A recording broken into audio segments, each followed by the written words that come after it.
this week on Moyers Company. Welcome to you and the new year, an election year. For every seat in the House of Representatives, 1/3 of the Senate, 36 governors, and thousands of state legislators. Now, chances are you're not hearing a lot about these races yet, but in this era of gridlock and dysfunction in Washington, the battle to determine America's agenda is being fought in state politics. So on this first weekend of the year, we're looking at one state that embodies the conflicts roiling the whole country. On one side, a government controlled by the most right-wing conservatives of the Republican Party who are remaking their state in their image, fueled by the wealth and power of one very rich man. On the other side, a very vocal mix of citizens whose resistance turned the first day of every week into a moral Monday. Join us for State of Conflict, North Carolina. Funding is provided by Carnegie Corporation of New York, celebrating 100 years of philanthropy and committed to doing real and permanent good in the world.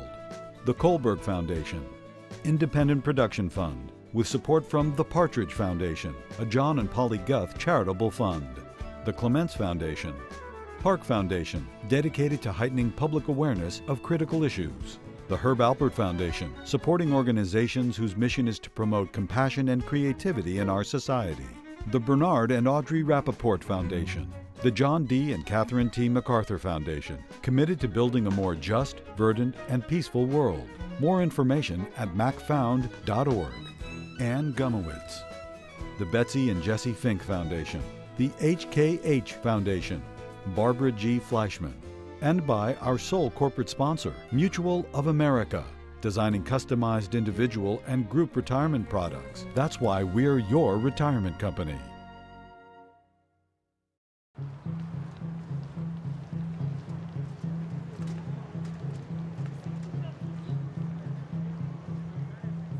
A Monday in July, Raleigh, North Carolina. A procession moves toward the State House.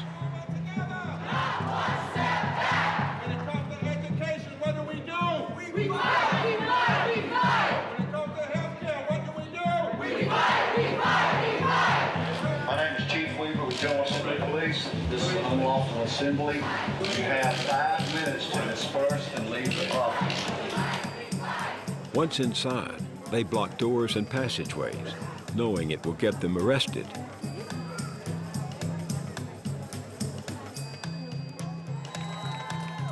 They are part of a movement that's become known as Moral Mondays. Thousands rallying, protesting at the North Carolina State House for weeks. It's being called Moral Monday. It's a protest against the state Moral Mondays protest here in Raleigh, North Carolina. In a state like North Carolina, in the South, touch your neighbor and say, we in the South. Tell the media, this ain't Wisconsin. This is the South, where justice was hammered out, where freedom was hammered out. This is the South. More than a dozen protesters are still in police custody hours after taking a stand with the protest began with a small gathering on a Monday in April. Then their numbers started growing, Monday after Monday. Each week there are more arrests than the week before. Tonight there were 49. The rallies kept growing through the spring and the hot Carolina summer. The 13th wave of the Moral Monday protests. Crowds grew so large, police had to shut down a portion of Lane Street in downtown Raleigh.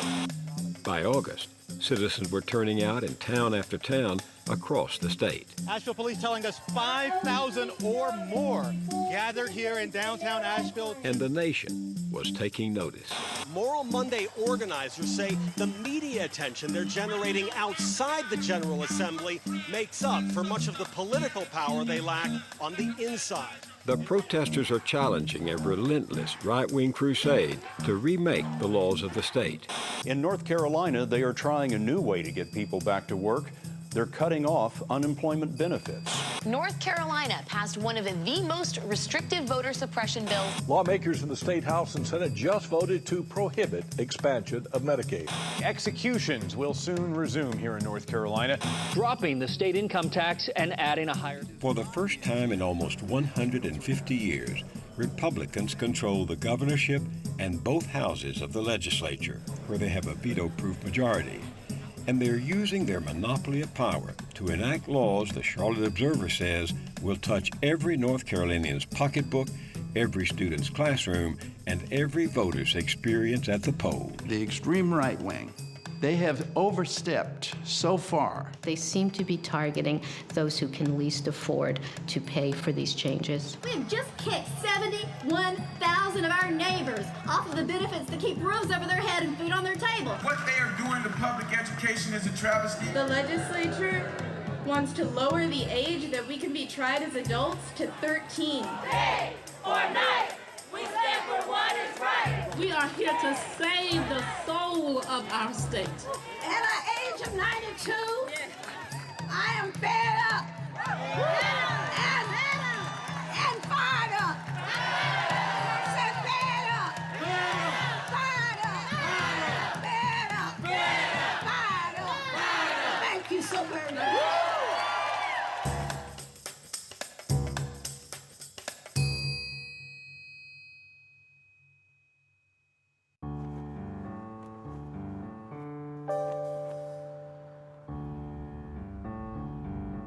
North Carolina has, in some ways, a bipolar political culture. Adam Hochberg teaches journalism at the University of North Carolina in Chapel Hill. A lot of people from outside North Carolina, when you say North Carolina, the first thing they think of is Jesse Helms, who was, of course, a stalwart of the hard right and was our senator here for more than 20 years. Homosexuals, lesbians, disgusting people marching in our streets demanding all sorts of things, including the right to marry each other. On the other hand, North Carolina is the home of a lot of progressive politicians. At the same time that Jesse Helms was in the Senate in the 80s, Terry Sanford was his counterpart in the Senate, who is one of the best-known Southern progressive liberals. We need to remind ourselves that protest, even obnoxious and blood-boiling protest, is the fundamental ingredient of a free people. Our state constitution says Today, the state's progressive leader is William Barber.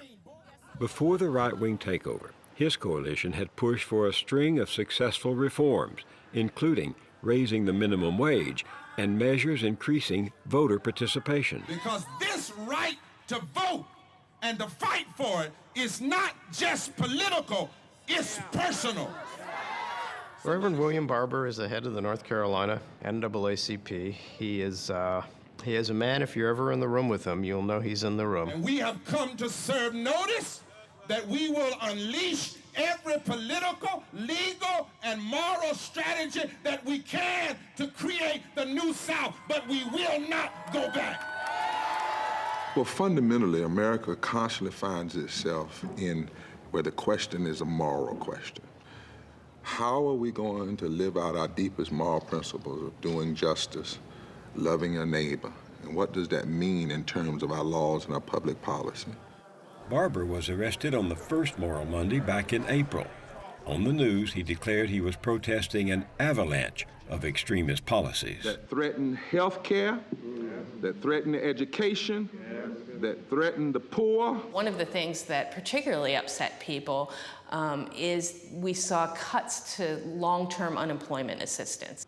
Journalist Sue Sturgis covers North Carolina politics for the Progressive Institute for Southern Studies in Durham. It wasn't a lot of money in the first place, but it was a safety net. And so one of the things we've seen as part of the agenda that's now being played out in Raleigh is constant snips and cuts and tears to that social safety net. It's no longer a priority for the people who control the state. 31 yeses and 17 noes. The vote tonight on Senate Bill 4 to block the expansion of Medicaid. The Republican refusal to expand Medicaid meant denying health insurance to 500,000 people. How can you stand up and say, I just cut 500,000 people's access to Medicaid, and it's the moral thing to do? They decided that they're not going to expand Medicaid. And this was going to do great damage to my patients. And so I take that very personally, that I'm not a person who just takes care of hearts and livers, but I need to take care of the whole body and the whole person. Dr. Charles Vanderhorst is an infectious disease specialist at the University of North Carolina. What had happened is that April 29th, Reverend William Barber had a rally against these policies. So I thought, I should check this out. So on Monday, May 6th, I went along and ended up doing civil disobedience and getting arrested.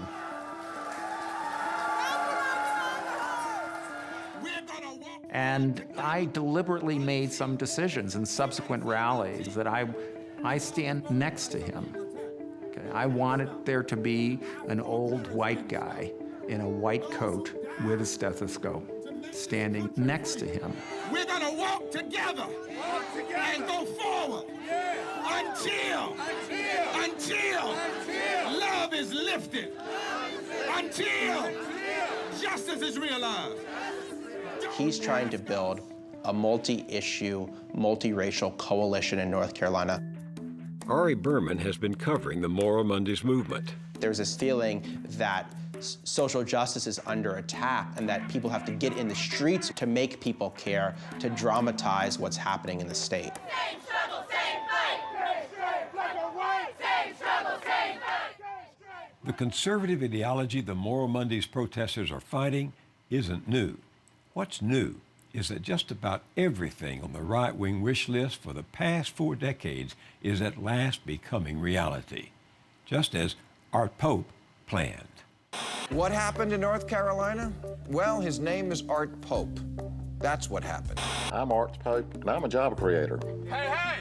Ho, ho!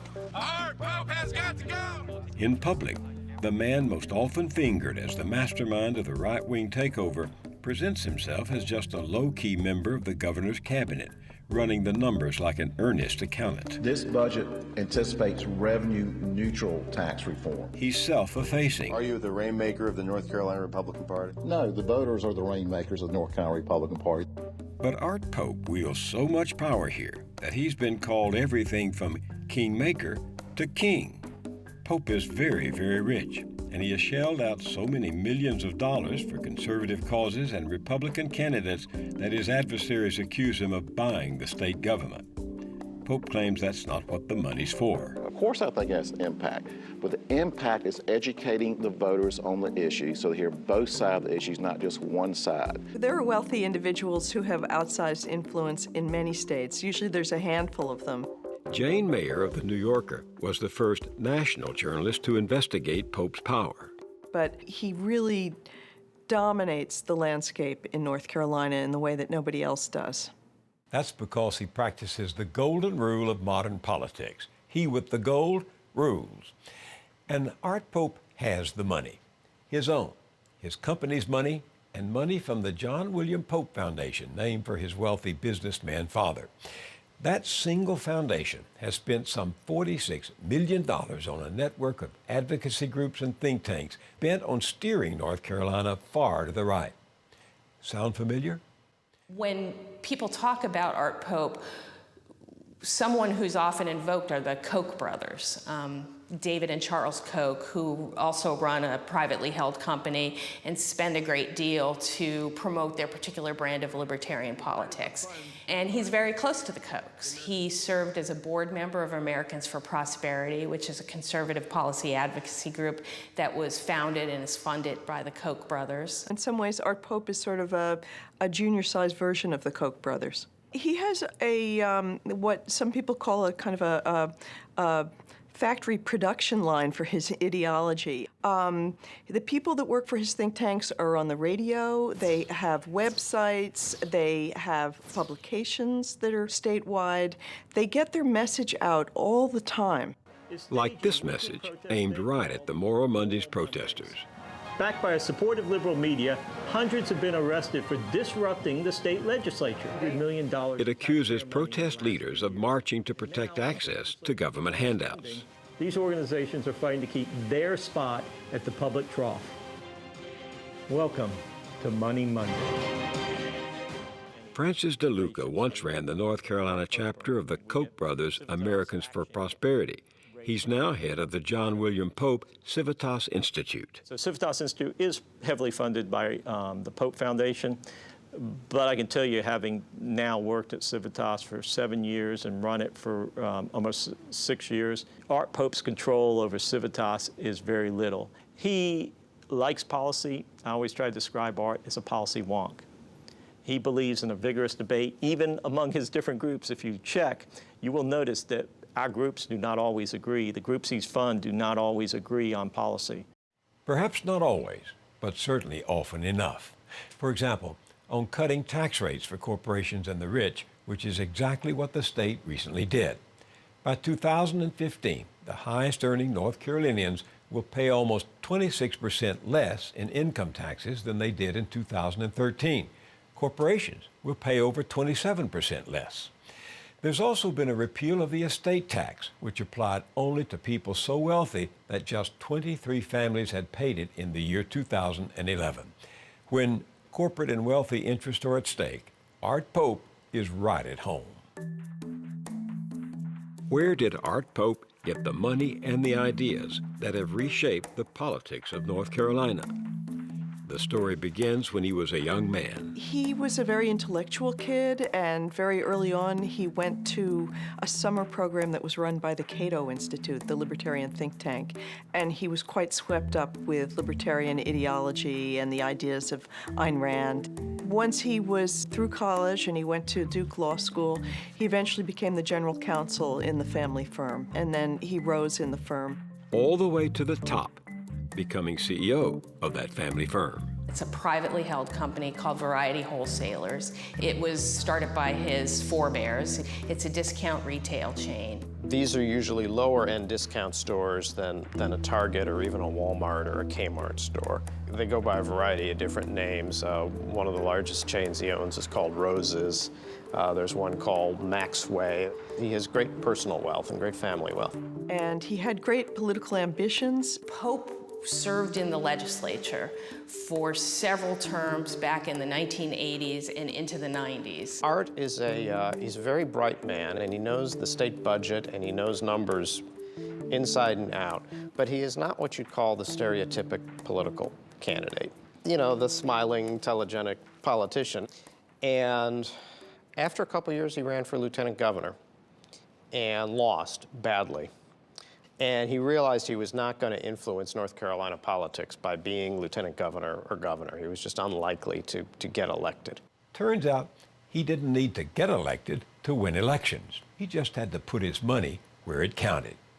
He first set out to purge moderate Republicans from the state assembly by supporting candidates to their right in GOP primaries. And then, in 2010, he took on the Democrats, who played right into his hands. The Democrats were in disarray in 2010. There have been a series of scandals in the party, corruption scandals. A Democratic governor had pled guilty to a felony campaign finance charge, and that wasn't all. We had a Democratic Speaker of the House go to prison on a bribery scheme. I mean, there's a lot of sleaze in the Democratic Party. We saw backlash against President Obama and Obamacare, which is the same thing we saw nationally. We saw frustration over a lousy economy, which was the same thing we saw nationally. Also, that election was right after the Citizens United Supreme Court decision that opened up the door to outside money. That Citizens United decision, the handiwork of the conservative majority on the Supreme Court, enabled corporations and individuals to spend unlimited amounts of often untraceable money, what's now called dark money. He provided a perfect example of how the landscape had changed after the Citizens United Supreme Court ruling. Well, break those numbers up. He saw the opportunities, and he had the cash because of his family fortune. Art Pope's a very smart man who thinks about the world almost like an engineer, and it's as if somebody had looked at the map in every single district and figured out what it would take to get Republican control. And so he, along with some of the people he was working with, targeted legislative races to pour money into. One of their vessels was a front group called Real Jobs NC, co-founded by Art Pope and bankrolled by one of his companies and a national Republican group. Its real job was to demolish the other side. And in 2010, it went on the attack. Putting Raleigh liberals first. Their high taxes and wasteful spending cost us jobs. Her priorities are costing us jobs. Real Jobs NC sponsored this ad. That year, he and his family, and also the outside spending groups that he's associated with, spent $2.2 million on state legislative races. Which, in the national scheme of things, is not a tremendous amount of money, but in the context of a state, and in the context of state legislative races, where really there's not usually that much money spent, it was decisive. Tonight's shift in power is historic. The Republicans have taken control of both chambers for the Republicans are now in control for the first time in more than a century. So how big of a role does Pope himself think he played? I supported 19 Republican legislative candidates that I contributed to, and 17 of those won. That's a pretty good track record. I'm glad. The 2010 election, Republicans got control of both houses of the state legislature, first time since just after the Civil War. And the Republicans were very smart. You know, they realized that there was an opportunity there. Whoever controlled the legislature in 2010 would control the state's political future. The winners would control the future because 2010 was a census year, the first in a decade. That means they get to control the redistricting process. So as you can imagine, that's an opportunity for legislators to do some pretty self-serving things, and it was the same thing when Democrats were in charge. With computers nowadays, you can get very specific about every house that's included in the district. And you can know what's a Republican neighborhood, what's a Democratic neighborhood. So you can look up at an individual house and say, okay, the man of the house is a Republican and the lady of the house is a Democrat, and I see they have one adult son living at home and he's also a Republican. I mean, you can do it to that level. And you can draw districts in such a way that pretty much foretells which party is going to control that district. And what the Republicans did was draw districts as best they could to elect Republicans. They had help, according to the investigative group ProPublica. Help in the form of dark money from outside sources and Republican operatives coming down from Washington to help figure out the boundaries most favorable to their party. But there was someone else in the room too, Art Pope. One person present told ProPublica, "We worked together at the workstation. He sat next to me." When the next election came around, 2012, the gerrymandering worked like a charm. The 2012 election occurs, and it is the best election for Republicans in modern history in North Carolina. They take not just control of both houses of the state legislature, and they had not done that in a century, but they take overwhelming control. They take a veto-proof majority control of both houses of the legislature. They also get the governor's mansion back for the first time in 20 years. Let's forget about politics for a while and think about us. That's what we tried in Charlotte when I was mayor. As mayor of Charlotte, Pat McCrory was known to be a fiscal conservative, but on other issues, fairly moderate for a Southern Republican. I'm Pat McCrory, and I'm running for governor. Governor McCrory, in one of the debates before the 2012 election, was specifically asked by somebody on the panel in a televised debate, would you sign any measures to further restrict abortion in North Carolina? And he said flat out no. If you're elected governor, what further restrictions on abortion would you agree to sign? I'll start with you, Mr. McCrory. None. All right.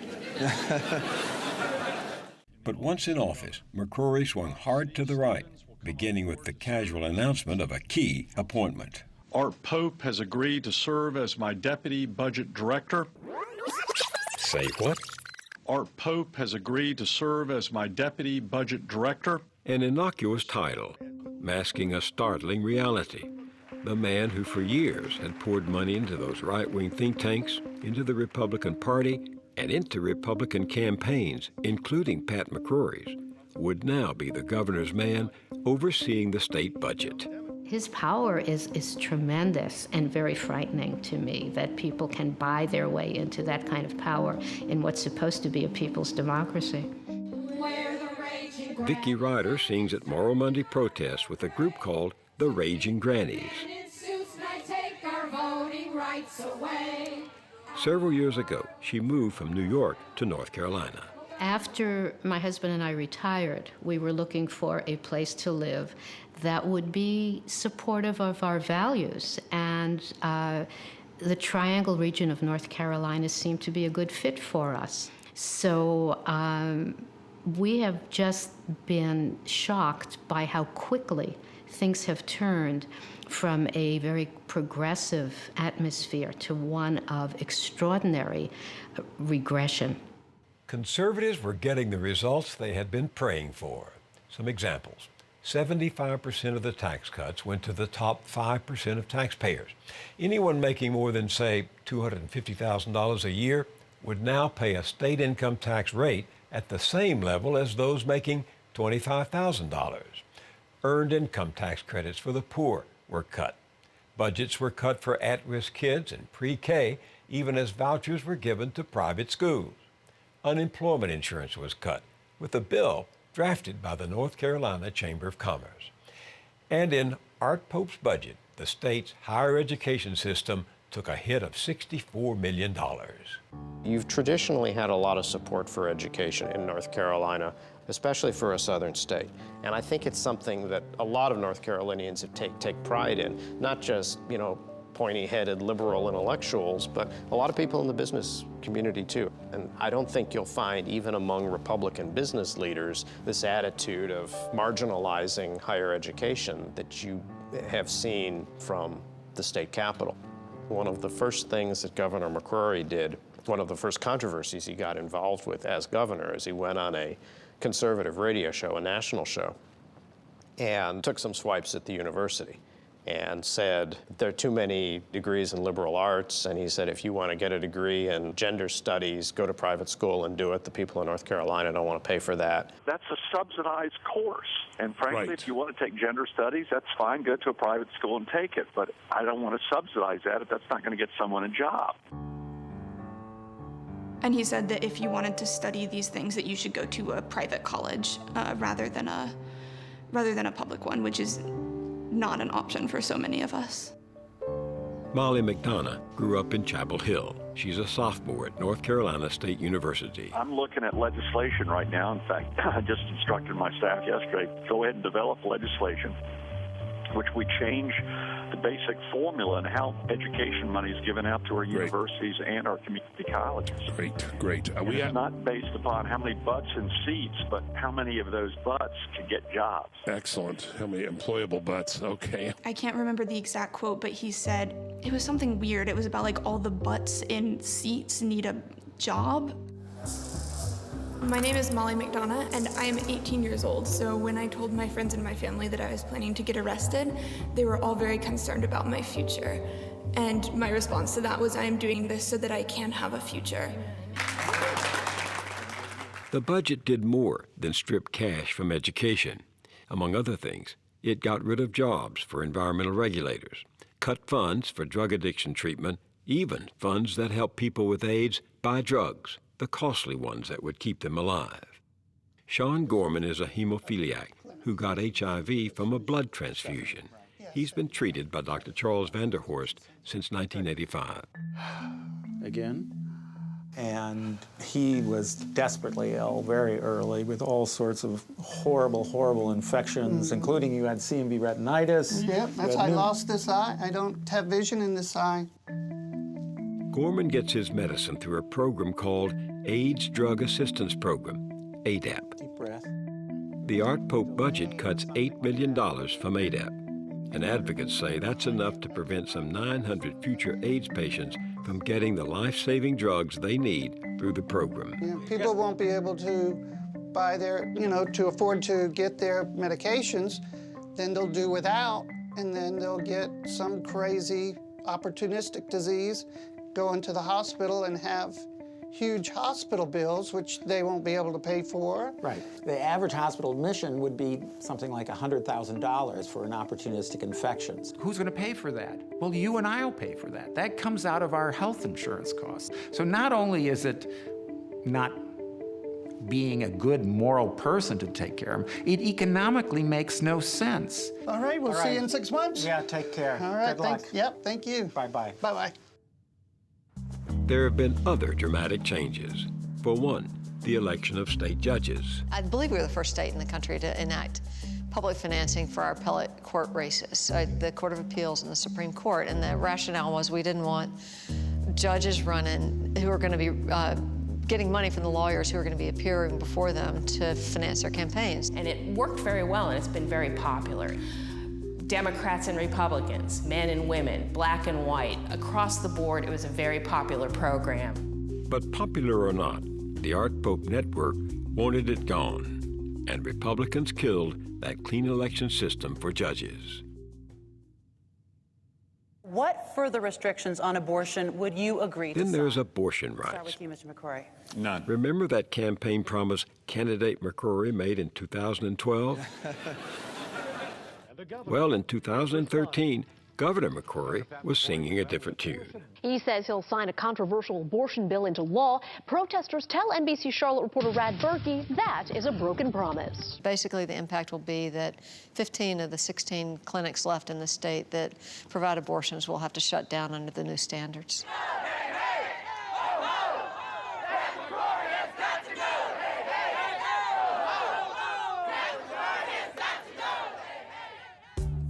Moral Monday protesters say they barely recognize their state under the current regime.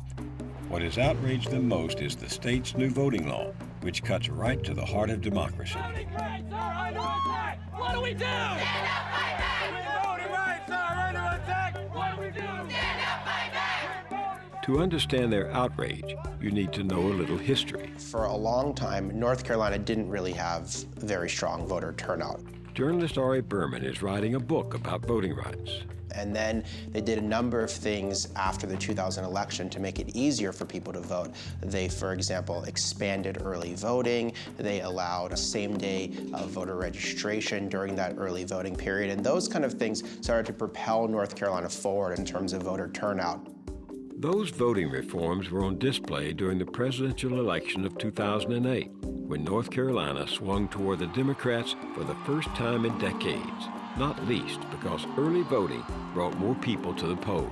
On Election Day itself, there were actually more votes cast for John McCain than there were for Barack Obama, but Obama still won the state because more than half of all North Carolina voters in 2008 voted early, and early voters ultimately put Obama over the top.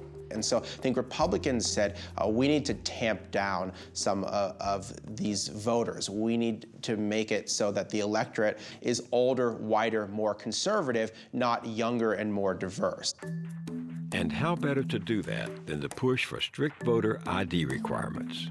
And in 2008, that's exactly what the Pope Network began to do.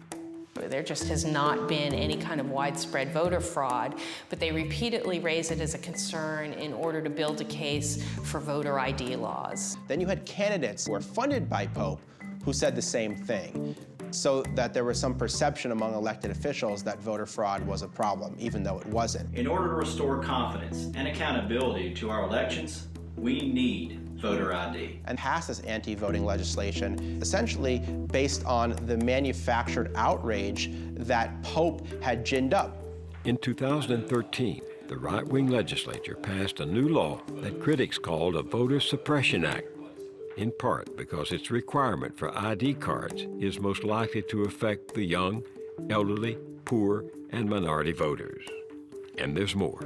They cut a week off of early voting. They eliminated same-day registration during that early voting period. They expanded the number of poll watchers that can challenge eligible voters on Election Day. At the same time, they were eliminating pre-registration for 16 and 17-year-olds. One of the changes in the bill was this thing they called pre-registration, where they registered 16 and 17-year-olds, using the schools to register them. You know, I like to call this the Pedophilia Enabling Act. Where in the world can I go on a government website and find a list of 16-year-olds and their home addresses? I can go to the State Board of Elections. If you walked into a school and asked for that list, not only would you not get it, you would probably be arrested.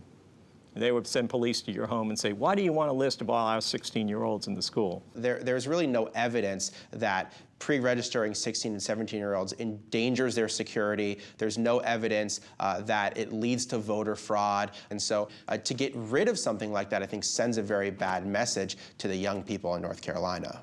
And I think that it's unfortunate because it seems to be part and parcel of a pattern to make it much more difficult for a particular demographic to vote. And I guess I would say the bill is designed to make it more difficult for Democrats to vote, basically.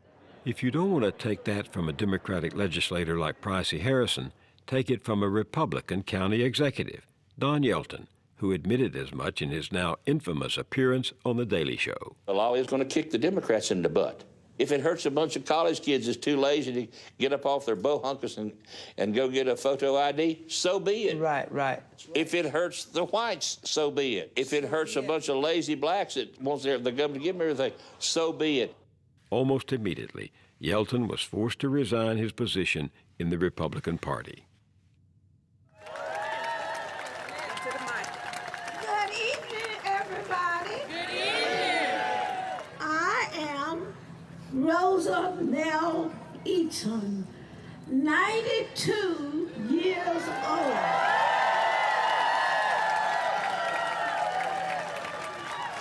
A citizen of Franklin County.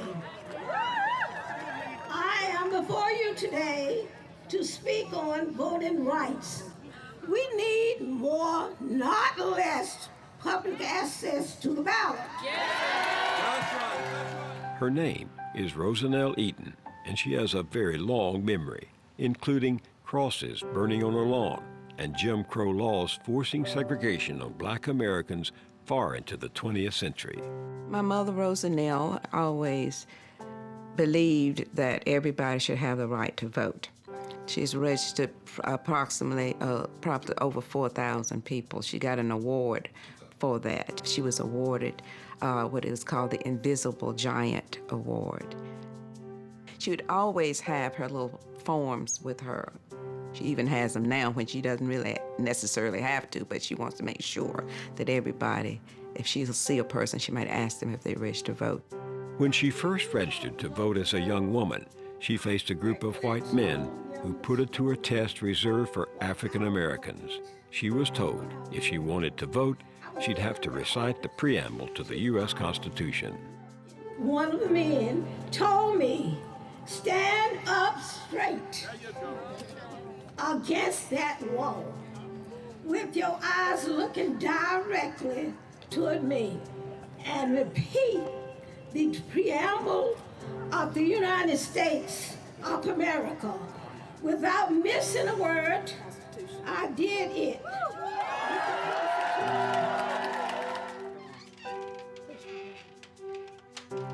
All right, we're ready to roll. And it really bothers her that voter suppression coming right back in the year 2013. She just never thought she'd have to be fighting this battle just on another type of turf.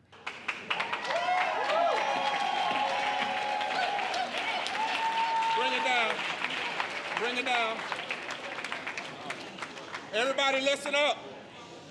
Well, let me tell you people. So let me tell you. Nobody in here I don't guess any older than I am. There's nobody in here any older than I am. But you need to get involved. Get involved. And when something comes up, you be involved. When something comes up, you be involved. You won't have to learn. You won't have to learn new strategy. You just be You don't have to learn new strategies. Be ready for Just be ready for them. So you all just keep on. Keep on. The General Assembly, please, you have 2 minutes to disperse or you will be arrested. 2 minutes. On June 24, 2013, Rosanelle Eaton was arrested at the state legislature and charged with trespassing.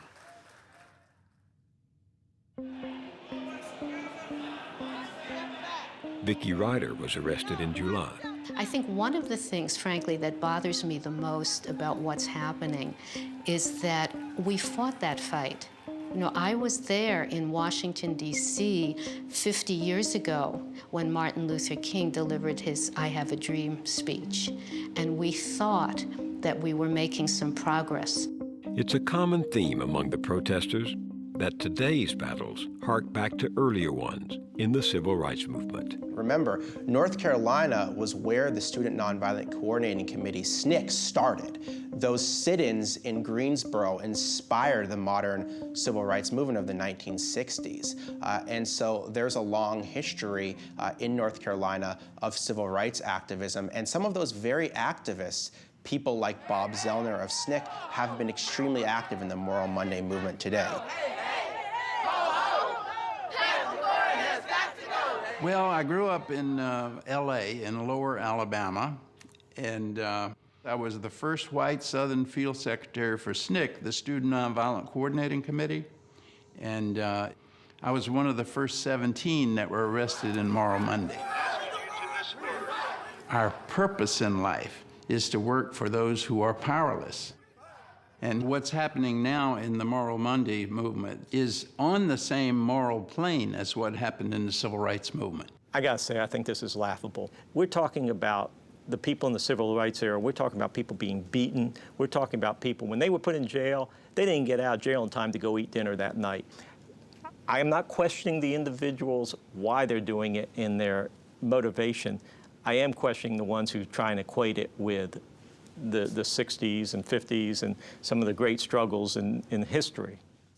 Protesters, however, say the Pope-funded Civitas Institute itself has reached back to the past and dredged up an ugly tactic used against civil rights activists. So what they did is put all our names, our occupations, our age, our race, party affiliation, and our employer, and our salary if we were public employees. And we put all that up there, and we put up their party registration, which we just cross-checked, public record, to help identify what they were. It really harkened back, and this is what really upset people a lot, it really harkened back to a strategy that we saw during the mid-20th century civil rights movement, where people protesting Jim Crow, who were signing petitions against segregation, would have their names pulled off those petitions and put in the newspaper. And it was a way to encourage retaliation against them. Not necessarily violent retaliation, but you know, the employer might see your name there and maybe didn't want to hire a troublemaker. You know, I just don't understand that thing that on one hand, you're publicizing how you got arrested, but on the other hand, if we say it, it's intimidation. There's also an interactive feature on the Civitas site. Like there's this game called Pick the Protester where it has like 3 mugshots, and it's like which person is retired, which person lives in Chapel Hill, which person has the last name of McDonough, and you click on the mugshot of the person you think it is. Francis DeLuca says the game is a fun way to get people to interact with the site and to prove that the protesters don't really represent North Carolina, that they are disproportionately white Democrats with more clergy and public sector workers than the state as a whole. The protesters say they indeed represent their state's diversity and that parts of the database are skewed. I looked myself up, and they have some inaccurate information there. They have one section of the spreadsheets that are voting discrepancies. And so they say that I'm a registered Democrat, which I am, and then they say that I am registered to vote at the wrong address. Now, what they either didn't take into account or didn't, care to think through is that I'm a student. In November, I live in Raleigh on NC State campus, and my permanent address is in Chapel Hill.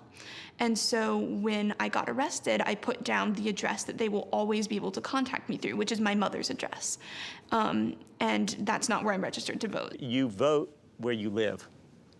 If I register to vote, I can tell you, if I get arrested, it's going to be the same place. My home address is the same place I vote. I mean, that's how it's supposed to be, that your domicile is where you vote. So if I'm telling you when I get arrested that I actually live somewhere else, but my registration is over here, then one of those two things is a lie. I think their intention was to intimidate others from committing acts of civil disobedience. And instead, it's had the reverse effect. Mr. Pope, it's a waste of your money. See, they want us to come here today and be all upset about this site. They want to sucker us into a back and forth about people on a website so they can take the focus off the policies being passed and signed by them in the General Assembly and in the governor's office, but it will not work. But so far, what North Carolina's all-right government is doing is working. Clerk will let the machine record the vote. 84 having voted in the affirmative, 32 in the negative. The motion passes. Protesters are powerless to stop the passage of a single law. Going back! It's true they aren't giving up. And so turn to your neighbor and say, let us not despair. Let us not despair. but neither are Art Pope, the governor, and the veto-proof legislature. Well, I think what's important is that what Art Pope has done in North Carolina could be done pretty much in any state. He's shown that one really wealthy individual can almost rule.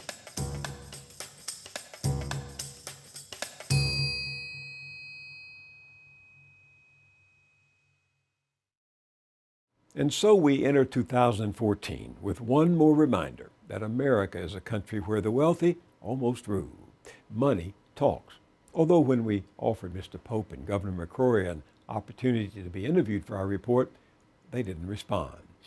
Luckily, some people are much more vocal, fighting back, saying enough is enough. And I don't just mean the Moral Mondays protesters. The U.S. Justice Department is challenging North Carolina's restrictive new voting law, arguing that it will have a disproportionate impact on minorities. And those new gerrymandered districts, engineered with Art Pope sitting in the room to ensure Republican dominance, are also being challenged in North Carolina's own Supreme Court. The charge is that they're race-based and therefore unconstitutional. Yet, even there, in the state's highest court, money may affect the outcome. Take a look. A Republican Political Action Committee in Washington sends over $1 million to a political action committee in North Carolina called Justice for All, NC.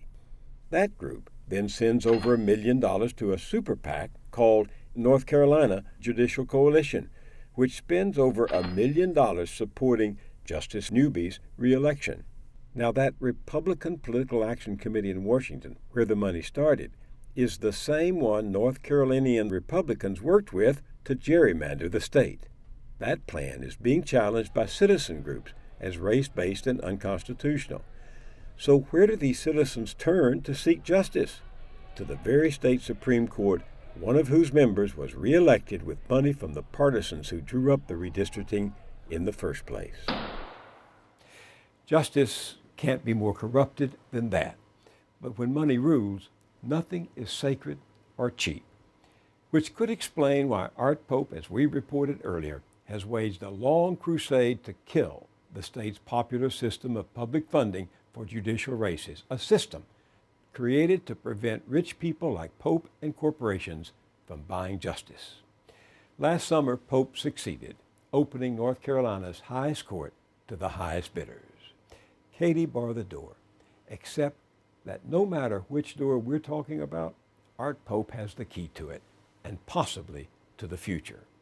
Take the firepower of the rich, pour in heaps of dark money loosed by the Supreme Court Citizens United ruling, add generous doses of fervent ideology, and presto, the battle for American politics and governance is joined, and every state becomes North Carolina, including yours.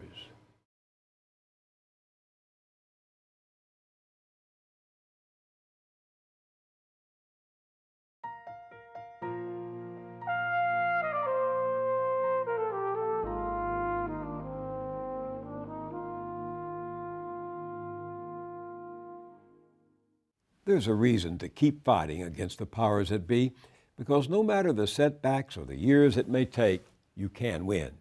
Remember when we introduced you to Gerald Markowitz and David Rosner? They're public health historians who never quit, even when the giants of industry try to silence them. Their book, Deceit and Denial, for example, told how chemical companies conceal the truth about toxins in our food, water, and air. The companies responded with a vicious attack to discredit them, and failed. They were targets again when their most recent book, Lead Wars, The Politics of Science and the Fate of America's Children, warned that kids can still be harmed by lead. Scientists now say that it is very likely there is no safe level of lead, that any amount of lead in a child's body, in a child's blood, causes a variety of neurological and intellectual problems. The message really should be is we need to really think of lead as one symbol, one symptom of this much larger problem of the pollution of our children, pollution of their lives, the pollution of all of us from a whole host of toxic materials that we've grown accustomed to using. Markowitz and Rosner are often called as expert witnesses for the prosecution, including one lawsuit in Rhode Island that went to trial in 2005. Decaying paint left a deadly toxic mess in Rhode Island homes. The state attorney general demanded that the paint companies be held responsible for cleaning it up. Our documents showed that they had known about what they were creating. They had known that children would be poisoned. They were discussing children dying as early as the 1920s and 30s, and yet they had created this huge environmental mess of millions and millions of pounds on the walls of Rhode Island, all of which was waiting to poison future generations. And that they had done nothing about it. They continued to market, and that's really, I think, enraged the jury. And we were thrilled, just thrilled, when at the end of this trial, the jury came back, and for the first time in lead industry lawsuits, they held 3 lead companies responsible for cleaning up the mess in the form of lead paint on the walls of houses throughout Rhode Island. But 2 years later, that groundbreaking decision was overturned by the state Supreme Court. Yet when Markowitz and Rosner spoke with us last spring, they were hopeful that a similar lawsuit in California might succeed where Rhode Island had failed. The Supreme Court of Rhode Island had said, this can't go under, there is no standing in future generations to get damages from these companies because they haven't been damaged yet. Until the kids are damaged, you can't actually sue. And California has said that absolutely, public health law is all based upon preventing disease. All regulations are in order to prevent future damage. Therefore, it can go forward in California. And go forward it did, against more stiff opposition from the industry that denied ever having deliberately sold a harmful product. And yet, documents discovered by Rosner and Markowitz dating back as far as 1900 showed otherwise, including one company's admission that lead paint was a deadly cumulative poison. Unbelievably, the industry would go on to advertise that it was safe for children. And they show these ads in which children are painting their toys, painting their cabinets, painting their walls, painting their furniture with a poison. At the same time, when in their own internal documents, they're saying, we have these examples, we're being attacked because children and babies are getting poisoned by lead on their cribs. Finally, last month, success.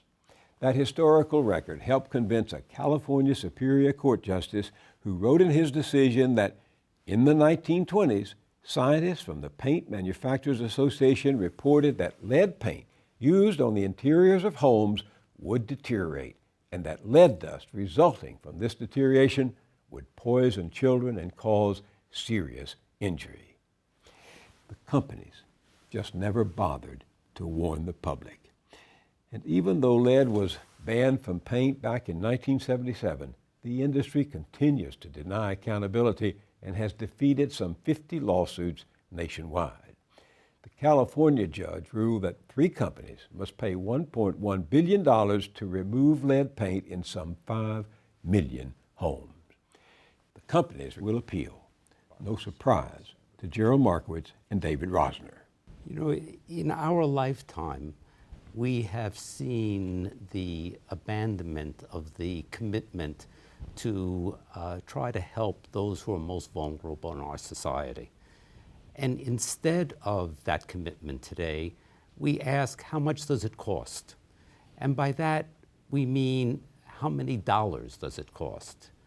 We don't ask, what does it cost in terms of the health of our children? What does it cost in terms of the futures of our children and of our society? So take a lesson from these 2 citizens who keep fighting for that future against the might of greed and power. Don't give up. Fight on. You just might win.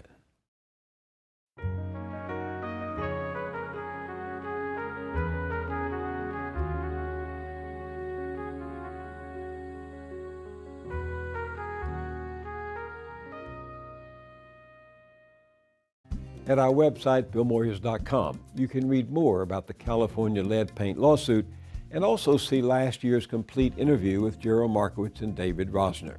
There's also more about the political struggle in North Carolina. That's all at BillMoyers.com. I'll see you there, and I'll see you here next time. Happy New Year.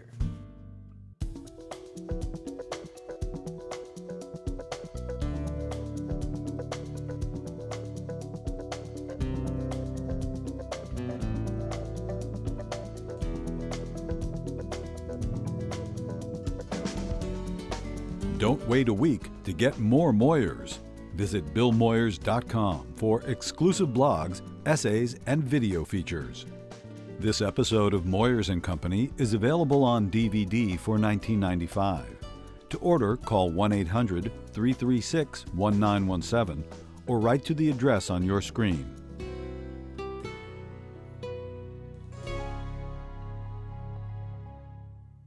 Funding is provided by Carnegie Corporation of New York, celebrating 100 years of philanthropy and committed to doing real and permanent good in the world.